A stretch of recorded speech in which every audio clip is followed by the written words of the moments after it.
So these are the positions for the 20th of February 1943 Battle of Kasserine campaign. Rain again. I did check back. We've had 2 days. I think the first day was good, second day was rain, third day was good. Since then we've had rain. Quite a roll of 1s and 2s basically. That's kind of a theme in this turn as well, that I did notice doing the SNAFUs in particular, that Germans tended to roll okay, Allies tended to roll poorly. So we had quite a few partials, whereas the Germans I think had some good kind of extra pushes. Notable exceptions of course, as ever you can kind of see here, despite having orders to kind of head on up, what's that highway there? Is that 71? Yes, it is. Despite having orders to head up Highway 71, Stenkoff managed to not get much beyond Spitler, really. So yeah, a bit disappointing there. Having said that, up here you can kind of see Shoot has continued to make ground there. And you can just see in the top corner there's the beginnings of Gerhardt's push. They forced a position there, threw back the 34th Infantry. And that's all again looking a bit desperate up there, isn't it? You'll have noticed I've changed the victory counters there, so they're now showing green for the Allied ones, and I think there's red for the Axis-held ones. Yeah, I think having said that, as you can see, Shoot could probably do with Stenkoff coming up and giving them a hand, because now, well, it's 2 formations to 2, but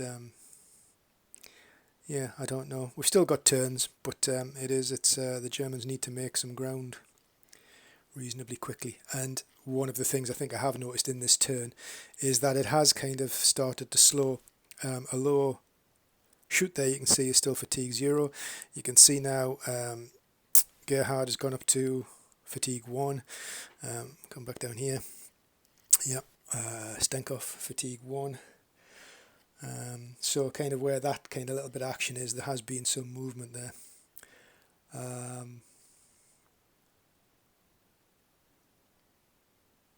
So if we go across to the other side of the map, this is kind of business as usual. Having said that, obviously we've got Centauro coming up here, who are going to kind of take over the defensive duties around this area, if you like, the Kasserine and the pass itself area. Dak did take a couple of shots with that armoured unit on the engineers there and got 2 hits, which was quite impressive, which made me think for Dak that's an alternative route there rather than through that first well-guarded pass. But yeah, it's kind of a moot thing in a way, because that's, as we've said, that isn't really the action, if you like. Pressing up, Big Red 1 made its appearance, so that's the Big Red 1 there hurtling into D'Africa. Problem there again is probably unit quality and limited. Tank destroyer, which is an attached battalion. But yes, at least they've kind of taken those positions and can threaten the pass maybe a little bit to try and take some pressure off. I think I've made a mistake with Welvet. Welvet have kind of just gone there and dug in, and I think they were needed elsewhere. And that elsewhere is kind of illustrated if I come over this way. So Ream again is basically just waiting for somebody to come up and take over his defensive duties so that he can crack on. He's just a presence really at the moment. But if we crack up here, this again is probably more where there's a story, because you will notice that there is now just Nick standing in between Lang and Thala, and Nick has taken quite a pasting.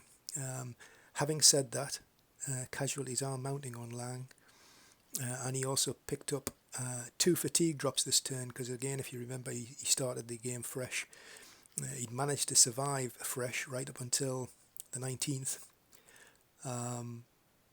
but in this activation he picked up one, taking him to fatigue 0, and he picked up a second one, taking him to fatigue 1. But the 2 activations obviously is why I think I'm right in saying this is where CCB was. They're not there anymore. CCB was destroyed. They were kind of the shield that was trying to protect Nick to let it get into position. It partially worked, but actually they've been thrown back. So yeah, I suppose what we're saying is we've got